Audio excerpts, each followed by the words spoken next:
Doctor Mohammad Shahidullah বলেছেন বই বই আর বই।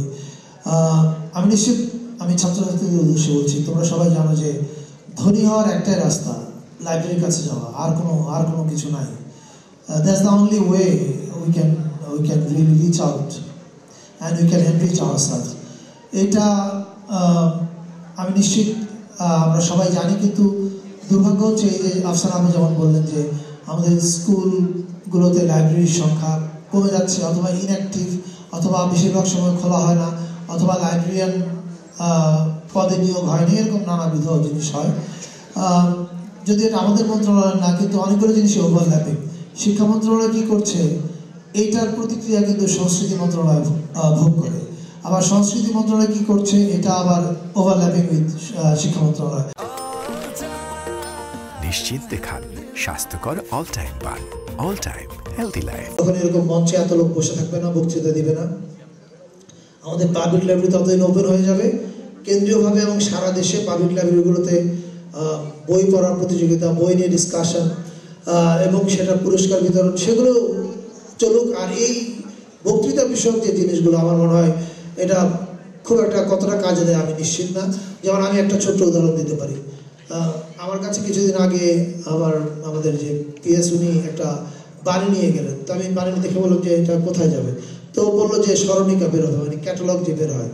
তো আমি খুব আগ্রহ নিয়ে পড়লাম না, আমি 3 দিন লাগিয়ে তারপর ওটা কারেকশন করলাম, কারণ আমি জানি যে এই স্মরণিকাগুলো বেশিরভাগ সময় আমি নিজেই পড়ি না, কেউ পড়ে না। তো আজকে সকালে ঘুরতে ঘুরতে দেখলাম যে পত্রিকার পুরো পাতা জুড়ে ক্রোড়পত্র, এবং ক্রোড়পত্রে আমার ছবিও জল করছে, এবং আমি দেখে একটু বিব্রত হলাম এবং অবাকও হলাম। এবং আমার তখন মনে হলো যে এই যে আমরা প্রতি বছর ক্রোড়পত্রের পিছনে যে অর্থটা ব্যয় করি, অর্থ ব্যয় করতে আমার সমস্যা নাই, কিন্তু মানে আমার মনে অ্যাজ এ মানে মন্ত্রণালয়ের সমস্যা নাই, কিন্তু এটা কাজে আসতে হবে। আমি নিশ্চিত জানি এখানে যারা উপস্থিত আছেন তাদের কেউই ওই ক্রোড়পত্রের একটা শব্দ পড়ে নেই, এবং যারা পত্রিকা পড়ে তারা ক্রোড়পত্রটা উল্টে অন্য পাতায় চলে যায়। ফলে এই ক্রোড়পত্রটা একটা অর্থহীন ট্র্যাডিশনে পরিণত হয়েছে। যেমন আজকের আমাদের অনুষ্ঠানটাও প্রায় অর্থহীন হতো, কিন্তু কিছু গুরুত্বপূর্ণ কথা বলাতে এবং কিছু তালি আসাতে মনে হলো যে না, এটাও এনগেজ করা গেছে কিছুটা। তবে আজকের অনুষ্ঠানের একটাই টেক আউট আমার কাছে, সেই টেক আউটটা হচ্ছে আমাদের যে ছাত্রছাত্রী ভাই বোনেরা এসছে, ওদের সামনে আমি নিশ্চিত ওরা হয়তো অনলাইনে এই ভিডিওটা আগেও দেখেছে, জুলাই অনির্বাণ। এই ভিডিওতে আমরা আনাসের গল্প দেখেছি, আমরা তামিমের গল্প দেখেছি। পিছনে যারা বসে আছে এরা বেশিরভাগই আনাস, তামিম, এদের বয়সী।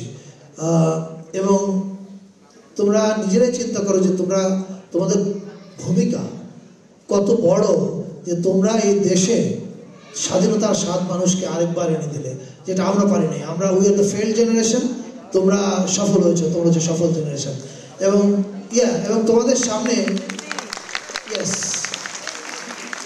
নো ডাউট, এবং তোমাদের সামনে আজকে তোমাদেরই বন্ধুদের গল্প আমরা দেখাতে পেরেছি, আনাসদের গল্প। আমি মনে করি that moment was precious for me. আজকে এখানে আসার পরে এই মোমেন্টটাকে আমি সবচেয়ে মূল্যবান মনে করি।